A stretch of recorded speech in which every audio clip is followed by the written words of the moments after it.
SNAICC advises Aboriginal and Torres Strait Islander people that the following episode of Kids, Culture, Community, SNAICC Yarns contains references to topics that may be triggering to the community.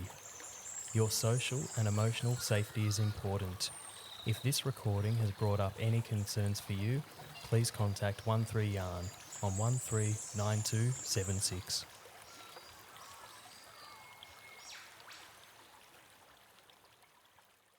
Hello and welcome to the fourth episode of Kids, Culture, Community, SNAICC Yarns. My name is Catherine Liddle and I'm your host for this episode. Today we're coming to you from Gumbaynggirr Country on location at Kulai Preschool, where community has gathered to celebrate National Aboriginal and Torres Strait Islander Children's Day. This Children's Day we are honouring the journeys our children take as they grow, each step guided by culture, community and connection to country. For this episode, we're yarning with Gumbaynggirr and Bundjalung woman Aunty Julie Carey, Director of Kulai Preschool Aboriginal Corporation, and Gumbaynggirr man Clark Webb, who is the CEO of Gumbaynggirr Giingana Freedom School. Together, we will yarn about what Children's Day means here on Gumbaynggirr Country and what's possible when our children grow strong in culture, proud in identity, and supported by their awesome community. We've also had the announcement of National Commissioner for Aboriginal and Torres Strait Islander Children this morning, Wurundjeri woman Sue Ann Hunter, an incredible and historic day for this remarkable celebration. So Kulai Preschool has been a cornerstone of Gumbaynggirr community since 1962, delivering culturally strong early education grounded in Gumbaynggirr culture and led by Aboriginal people. The preschool has supported generations of children to grow up strong in culture, connected community, and ready to thrive. Gumbaynggirr and Bundjalung woman Julie Carey is the Director of Kulai Preschool Aboriginal Corporation in Coffs Harbour, and she's been with the service for more than 30 years. So she's been there since 1995. Gumbaynggirr Giingana Freedom School is the first bilingual Aboriginal language school in New South Wales, and it opened in 2022. Just awesome to have you both with us, so thank you very much for joining us. We've got a couple of questions for you both, and I'm going to start with the hard one. And Aunty Julie, I'll start with you.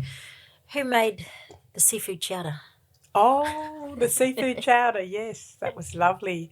We had a friend that used to be a seafood chef in Sydney and up on Great Keppel Island for a few years, and he's semi-retired in Port Macquarie. And when I rang him and asked him for the recipe, he offered to make it and brought it up on Saturday afternoon for us, delivered. Oh, lovely. So those of you who missed out on it, we had seafood chowder as part of our celebrations today. It was the first thing to go, and I did get to taste it, and it was awesome. I can see why that was a gift. So 65 years, that's a long time to be running a preschool.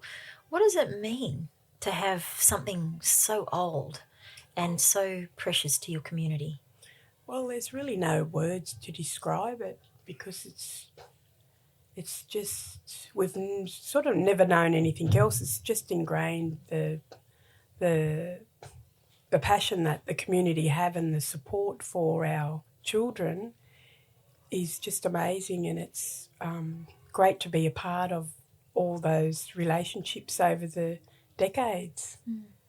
And having the connections to our community and new people coming into Gumbaynggirr Country that are really well loved and accepted by the community, and also have a great contribution to the preschool. Yeah. Now, Clark, did I hear you say you came here when you were young? Yes, yep, I'm a student of Kulai as well. Wow, what's that like I'll start with, what was it like? What do you remember about it, and what's it like to come back? Yeah, it's pretty amazing. So one of my earliest memories is being on the Kulai bus, and one of our elders, Aunty Jenny, was driving the bus at the time, and in Coffs Harbour here at Coffs Creek, when we get a king tide, it floods the road. And so one of my earliest memories is the Kulai bus going through the through the tide, and I'm sure Aunty Jenny was a driver, and like so she's still heavily involved with all of us in the education of our children, and so it's pretty special that we've got that intergenerational connection. And, the people who I work with, like Troy today, who led the smoking ceremony, he's also a student of here. And so it's sort of like cornerstone in our community and kind of draws us all back together. Yeah. And the Freedom School, Gumbaynggirr Giingana Freedom School, been around since 2022, and you're the driver. Well, tell us about that. Yeah. It's been an amazing time since we first got it open, and we really wanted to base the learning of our children on our values, cultural values, and I think the idea really came about in about 2015. We had SNAICC at Grey Morning come over from America. He's an Arapaho man who's developed this method of teaching language, which is really successful, accelerated second language acquisition, and he came over to deliver that model to us so we could do teaching in community and here at Kulai.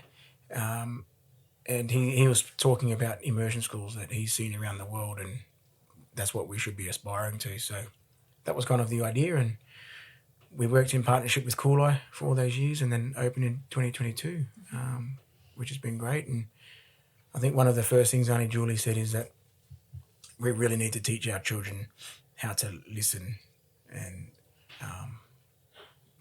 because that's such an important cultural perspective, and so that's what we try to embed in our learning as well. I did a quick visit to the school yesterday, even though there were no children in the school, and like Kulai, it is just so special. You see Aboriginal culture everywhere, and I know these constructs that we live in a colonial in essence, but it's sort of that decolonisation of those spaces and the ability to see language embedded everywhere and patterns that are more circular and more open to the fireplace learning and community coming together. But bouncing off what you were saying, one of the things I saw on the wall was listen to your elders. And I thought that is what an incredible way, because that's what we say, hey, listen to our elders. Again, when we talk about children needing to be able to calm and be able to listen in today's world, which is not built for Aboriginal children, what's the biggest challenge you have in being able to just help children be still, either of you? I made that hard, eh? Yeah. So I'll speak on our school's perspective. So we have to get our school registered through the New South Wales Education Standards Authority. And I think probably one of the challenges is that we need to show all of this evidence of teaching to the curriculum and to key learning area outcomes. And so sometimes teachers feel the pressure of making sure we're hitting all of these benchmarks and providing evidence that we've met them, which sometimes takes that time we need to teach our children how to listen. We don't get the time for it, or we feel like we don't have the time for it. So that's probably a challenge that I see in that way. What about you, Julie? You got to make little ones sit still. How do you do that? Well, we really stay with where they're at. So we have the program designed around the children, not the children designed around us. So everything is tailored to their needs, and we lead, but we let the children guide. And we have boundaries, but they are done over time, and we give the children the respect of a voice, and then they respect our voice. So it's a two-way thing with respect and listening and guiding and walking with them and working around them. Yeah. And I know culture is central to both your organisations.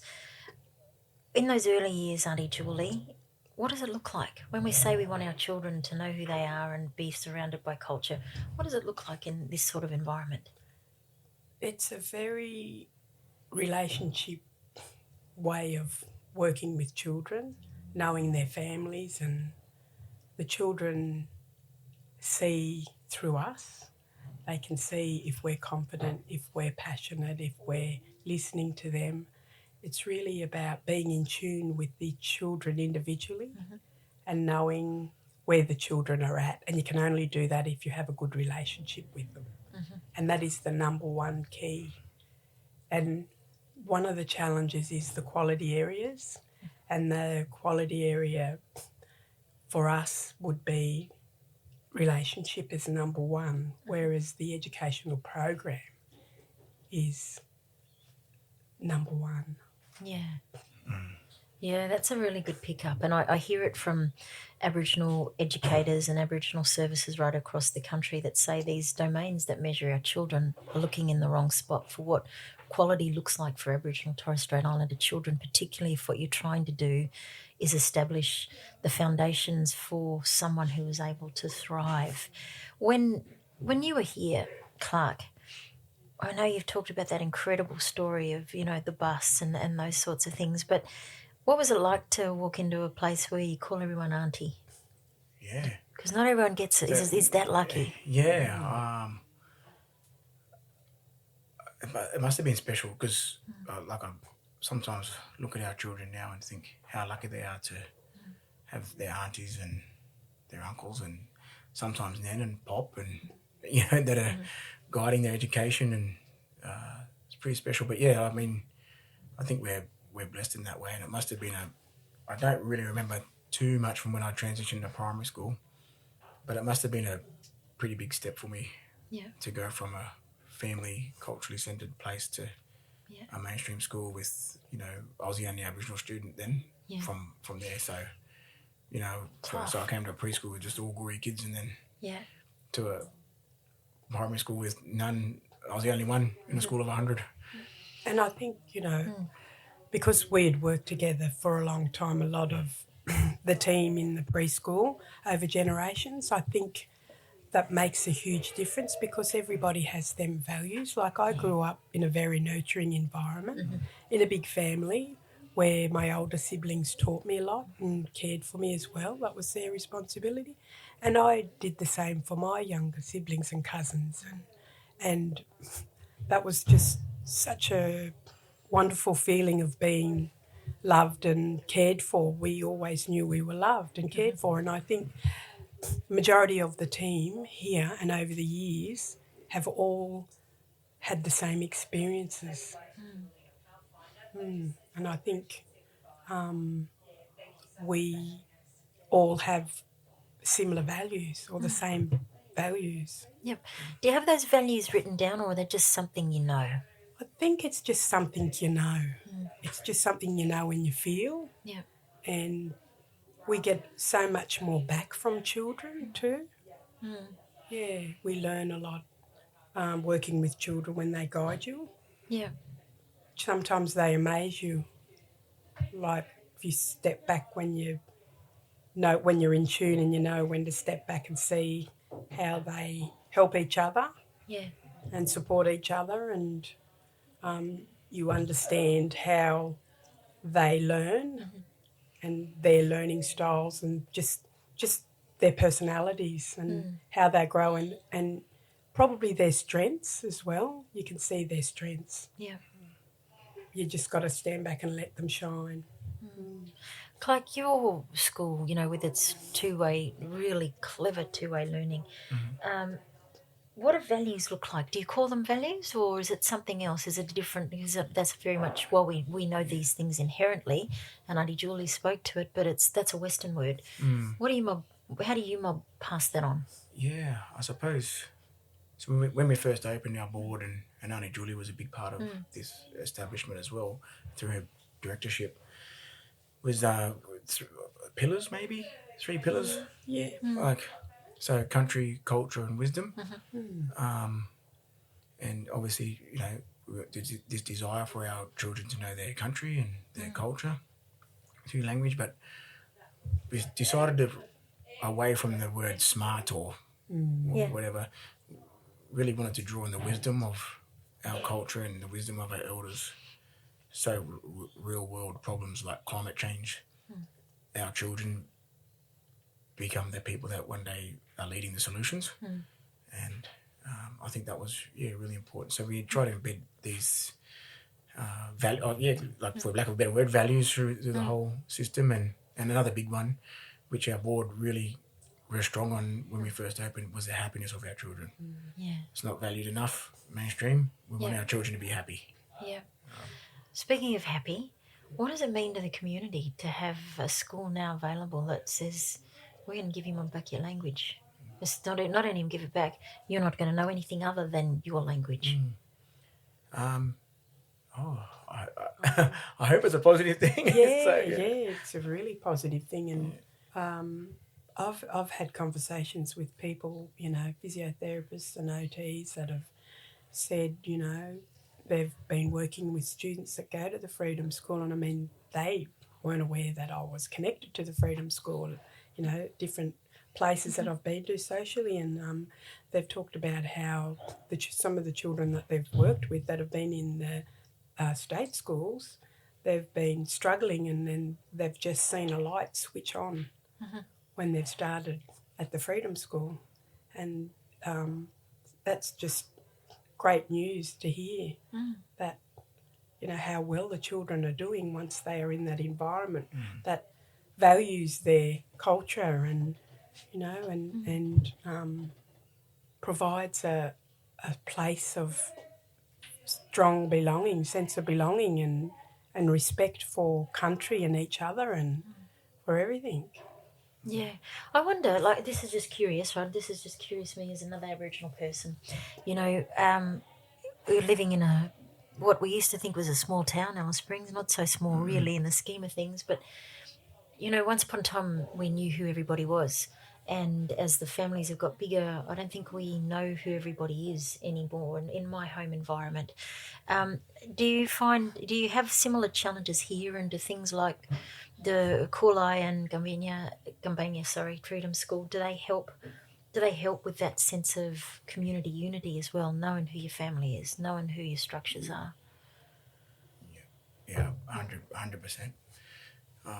Knowing who our community is, knowing who family connections are and how families are connected, and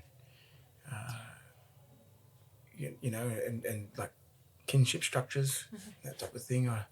That's the opportunity we have, and from doing things this way, and because when I was in high school, I think again, one of very few Goori kids in high school, one of our elders said, "Oh, that's your family there," and I was like, "What?" And he's like, "Yeah, duh."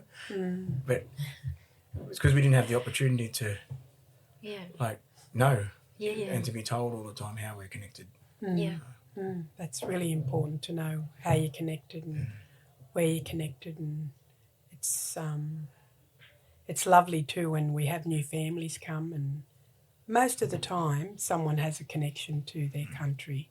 That will be either a parent at the school or preschool or one of the staff teachers, or there's always a lovely way to making a connection to families, and that's what I love about it. And I think because we've also done that over generations, it just comes natural. Yeah. And that's it's just how we connect. Yeah. Yeah, identifying with your country. It's in your language. That connection piece, I reckon I heard, Clark, and I could be wrong, you can correct me if I'm wrong, but I reckon I've heard someone tell me, might even be you, that the children in the Freedom School, the ones that are coming from Kulai into the school and have been there the longest, are better, have an easier time connecting through those really important transition phases, like preschool to school to, primary school to high school. Did I imagine that, or have I heard that story right? No, I think you heard it. I think it might have been my dad actually spoke about it when we had a meeting with you. That was a scary room. That was scary. You didn't see that. That was just me and like 30 of these mob. We just see that slight difference where children who haven't had the, I suppose, opportunity to come straight from Kulai straight into our primary school, if they've gone to a state school for a few years, there's just a slight difference in, I'd say confidence would be that. I think it's just that they've been to a school where, I don't like to be too critical, but I think a lot of schools try to be culturally sound but fall short continually, and what that does to our children is really detrimental to their confidence and self-esteem, and I think that's what we are seeing, is that there's just less self-esteem than the kids that have come straight through from Kulai. Well, I mean, you both know it. One of our key advocacy pieces that children need to be connected to their language and their community and their culture and their kin. And what we understand from a SNAICC perspective, and based on all the evidence that comes forward from incredible educators like yourselves, is that our children who have that are culturally strong enough to walk into, there's no other way to describe it, colonised environments where for the first time you are alone. Your family's not there to tell you it's going to be okay. And it is a strange environment, isn't it, for First Nations children, where everything about the way Australians live today was built on top of our law systems and our ways of being and knowing and doing. When you're, trying to get the very best for our kids, and they deserve no less. Clark, you've got the two-way learning. That's the language we'd use in my country. We'd say two-way learning. Yeah. How does it? I know you've touched on it, but how does it work? How do you have teachers do both? Yeah. So when we first started the school, we had a classroom teacher and a principal, and each classroom with a language teacher as well. So trying to make sure that language is embedded in everything, and we're going to move away from that model in the next couple of years, and lean towards an immersion model of education. So the kindergarten children just be immersed in culture every day, and just trust that all of the academic Western educational key learning area outcomes are all met through our culture, just met in different ways, more holistic and connected ways. And so our teachers and our language teachers have done a great job over the years of raising their language, their personal ability to speak our language, and then teach our children. So, in 2027 we'll start that journey of immersion with the kindergarten children. Yeah. So, speaking of that, when I was visiting your school yesterday, I noticed a lot of pictures. I speak in pictures and in images. It's how I understand complex systems. And that's how I was taught to understand the world, is through imagery. My family, all of them, they talk that way. Is that deliberate? All the images, is that deliberate? Yep. So I think the images, were they just all on a wall? So that's from Dr. Nahak at Grey Morning's model of teaching language. So he's based it on how a baby learns their first language. He's based his whole model. So everything's visual in what you hear and what you respond to, and then speaking. And that's what you saw. So the children, I'm thinking of the wall that have moved past that now. That stuff's just too easy for them now in our language. So we have to continually have their, as Aunty Julie said before, leaders, but they guide us. So we need to continually need to go again here, and so to stay ahead of them basically, or to stay up with them. What an awesome challenge to have. And you talked about that, Aunty Julie, like your children guiding the way you respond to them. What are your hopes and visions for Kulai? You've got 60 years behind you, more than 60 years. What about the next 60 years? Yeah, well, I'm hoping we're going to have a lot of our children coming through now will be, at the universities that we've got, maybe a university here and a college, a boarding school maybe, with, our people with lots of different skills, using their strengths, whether it's language, art, academia. That's my big thing, is having a whole community of teachers and leaders and people that are coming through now that are going to lead the way for the rest of the children that come in generations. What about you, Clark? What's next for the Freedom School? Probably the same as what Aunty Julie said. So when we first were talking about opening the school, we went and saw one of our senior elders, Aunty B. Bilingual, and said, look, we're really keen to open this school. What are your thoughts? And she said, oh, what a great idea, but you're thinking too small. That just sounds like my board. Okay, she's like, because you need to talk, you need to do a university as well. You need Oh, to. wow. So I think so basically the same as what Aunty Julie said, that lifelong learning and creating our own circular economy where our children come through Kulai, through Giingana School, and then into our own universities, and then they come back and educate their younger generation. What an incredible vision. And again, that goes back to that circle stuff we were talking about. Hey, now one of the things I haven't talked about a lot, Aunty Julie, but I'm certainly very excited about is Otis Hope Carey, your son and our ambassador for Children's Day today. What I tell you what, that's a coup. Thank you very much. We know we had an inside line there. What's that like? What's that like to have not only a son that's been so successful and obviously a product of this incredible environment that you're talking about, but to also have your son as the, standing up for children. Yeah, no, I'm so proud of Otis.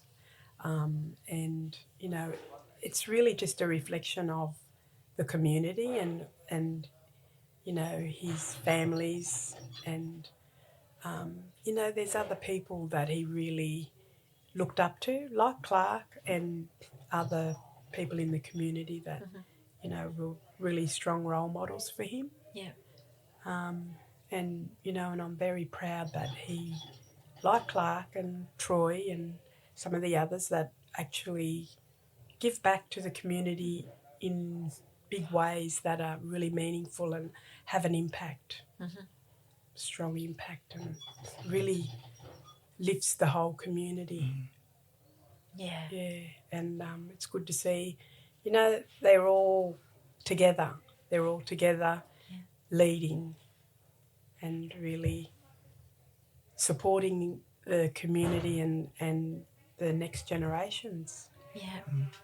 And I know before we kicked off, hey, you were talking about how lovely it's been here today to have, because did another service come along as well? Gumbaynggirr. Yeah, how awesome. Yes. How awesome.